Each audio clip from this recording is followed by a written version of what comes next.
So a lot of things have changed since I last made an update about my life. For one thing, I got braces. I'm not gonna zoom in, you don't want to see that. And I got glasses. My hair is longer, it's blonder. I'm on oxygen. So yeah, life has been pretty great for me. There's a lot of things going on in my face. It's every girl's dream. It's what we all hope to have going on with us in the future, have a lot of things going on in our faces. And I accomplished that at such a young age. Congrats to me. So as we last spoke about my life health update, because I don't want to make it a life update, I want to make it a health update. So from my last health update, all I said was that I was now seeing a doctor regarding my health because I have a hole in my heart. If you don't remember me mentioning that, I have a hole in my heart. I also have no vision in this eye, but that's hasn't changed. I didn't magically wake up with vision one day. I still have no vision in this eye. I did get glasses though because I got cataract surgery, which by the way, I am now an advocate for don't get cataract surgery because that made it worse. Like with this eye, I was able to see everything clear up close. Everything was fine. Everything was fine at a certain distance. I just couldn't see small font at a really, did I say font? Font. I couldn't see a small font at a certain angle, like distance. Like let's say that I'm reading a street sign. I couldn't see that. Okay, that's normal. I just need some glasses and I'll be able to see that. So I originally went to the eye doctor for glasses because that's all I wanted. I just wanted to be able to read street signs, read aisles and stuff, be able to see without having to squint so much or take a picture of it and zoom in. So they said you have a lot of cataract in your eye, in this eye. And I was like, okay. And then they just said like you're gonna need surgery eventually. Do you want to do it now? And I thought like might as well get it over with. So I did it, and it got worse. Now without my glasses, well, these are my reading glasses. I have other glasses to see the world clearer. I can still see fine with this, without this, but I can't read my phone from like a certain angle. I never had that problem before. I can't read my phone like from here and close. It's a blur. And then from like the distance of my phone or something and back, it's blurry. Everything is blurry. The only sharp angles are like this close. Something like that, I don't know. But it's a mess. I have to be using bifocal glasses, which I didn't know existed, but they're real. I now have to use bifocal glasses, and I did this for my bifocal, they're not. But yeah, I now have to wear glasses that have like two lenses. Google it. I don't want to explain what bifocal glasses are, but now I have to use those because my vision is a little wild. My reading glasses are only useful for when I'm using my phone. I can actually read it without having to squint, so like I can see my phone really clear right now. Can't see anything else. Everything else is super blurry. But that is why I am now an advocate for like don't get cataract surgery if you're young. It's gonna mess everything up. I regret it so much. I wish that I would have been like, no, I don't want it, just give me the glasses, that's all. I'm good with no surgery for now. I could have waited until I was like much older, and they said that I could have, but they did say like it'll get worse, and it's like, okay, that's fine. I feel like I'm seeing everything clear for now. But yeah, what's done is did, and there's nothing I can do about it now but like live with glasses for life, I guess. I could go to contacts, but I had a terrible experience with contacts once. They were colorful contacts, and I felt like it gave me anxiety. Like I put it in my eye and it was burning and I almost cried, and no, I never tried it again.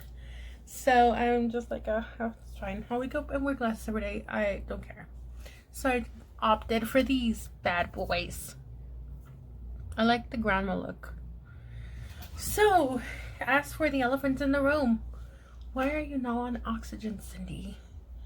Well, so the hole in my heart decided that it wasn't enough to bring my health down. It wanted to bring my lungs down too. I think I did mention that my that I was having like problems breathing and stuff, so I decided to go check out a doctor for it. Maybe I mentioned that in the Spanish, one of my Spanish videos, I don't remember.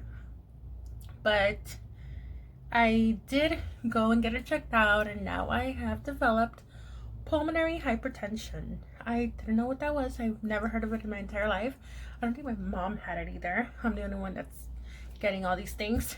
And I need oxygen now because my lungs are not getting in enough air flow into my lungs because of my heart. I don't understand how that works. I'm still trying to work through it because I understand that it's like a lot more complex than that. But that's just how I explain it to people. Like, okay, my heart's just not working properly. It's not passing the blood with oxygen as it should to my lungs. So it's only like a small portion of it. So I guess your oxygen saturation levels should be at 100%. My body only takes in like 80% on the normal with no meds, with no oxygen. I'm always at 84, 86, which is really low. You want to be above 90. So I am now on meds. I was on oxygen for like 3 months and it was fine. I don't mind dragging along a 25-foot cord everywhere I go. I feel like a puppy on a leash, but it wasn't making a difference. Like, I was still getting tired, and they finally put me on meds, and I was scared because I've never been on any kind of medication in my entire life. And then finally it came to the point where I have been taking some metformin because I am pre-diabetic, but I am not taking it as I should. I take it on days when I feel like, okay, yeah, I'm drinking way too much sugar, and then I'll drink it or take one. But with these meds, it was like a little more mandatory. So I was like a beginner into getting into the meds world because I am not, I don't take meds for anything. So I started taking these meds. First, I started off on a sample, then the sample finished, and I was like 3 weeks off with no meds, and then they finally brought me the original ones. It was like a whole mess. But I am good now. I can breathe. I have more energy. I don't need to use my oxygen as much as I did. I stopped using it during the day. I mostly use it to sleep. Just because, I don't know. I don't have sleep apnea, but I just put it on because I should have it on. I just take it off a lot now that I'm on medications. So that's pretty much what's been happening. I've had so many tests done. That's where I should go off into. Oh my gosh, heart tests are rough. Like, I always thought like it's just a matter of, let me listen to your heart. Oh no, there's something wrong with it. That's it. Let's go. You're getting heart surgery. No, there is a lot of tests that they're giving me. I personally feel like they're just trying to drag it on to get that coin. I'm back. I left for a second, but I have returned. So, we were talking about tests, right? Heart tests. Okay. So, aside from getting like my heart heard and then echocardiograms, which is kind of like a ultrasound for the heart, I did get an x-ray of my chest. I don't know what happened with that. I never got the results for that. And I did get 2, not 1, but 2 right heart catheters. Those were a nightmare. Well, the first one was. The second one was like, okay, that's better. But the first one was an absolute nightmare for me because what it is to begin with is they will put a little tube through your vein, through your artery, whether it's on your arm, your groin, which is like the armpit of the leg, not the knee pit, the armpit of the leg, where that area. So they do it through there, or the jugular vein. I was unfortunate and had it done through my jugular vein. It was like through here. They just jabbed me with a needle and then stuck the tube in all the way to my corazon. Why did I say corazon? Corazon. All the way to my heart. It was a nightmare for me because they didn't numb my neck enough, my throat enough, and I felt it all. Like, it was awful. I could feel when it was going down, it felt like a really, really, really strong throat ache. And it's weird because when it hit my chest, like when it passed the throat, it didn't hurt. It didn't hurt when it went into the heart, nothing. But when it was in there, it was painful. I could feel the pressure. I was crying, that's for sure, because I had really bad anxiety when I started feeling the pain. I had really bad anxiety, so I was crying. I remember one of the doctors was like, can we give her a little bit more anesthetics for her neck? And I remember feeling this weird little heat wave that started here and it went all the way around. And I felt like that calmed me down a little, but I already went through like 10 minutes of hell of feeling that pain. So I was like, okay, like now you'll give me the meds? After I had a panic attack, an anxiety attack, and I was crying.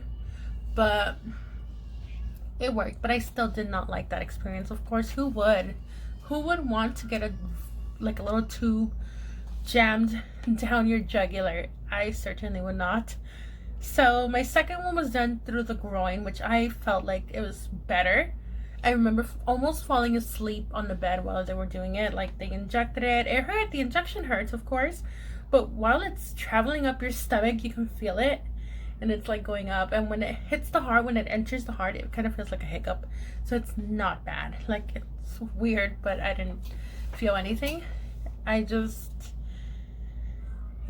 falling asleep. I was really relaxed. And I remember like one of the doctors was like, do you want we're gonna put a little sedative on you. And I was like, no, I'm fine. And he's like, no, I think we're gonna put it. I'm like, I'm okay. I wanted to say like I'm borderline falling asleep. That's how relaxed I am, but they kept insisting, but they didn't do it.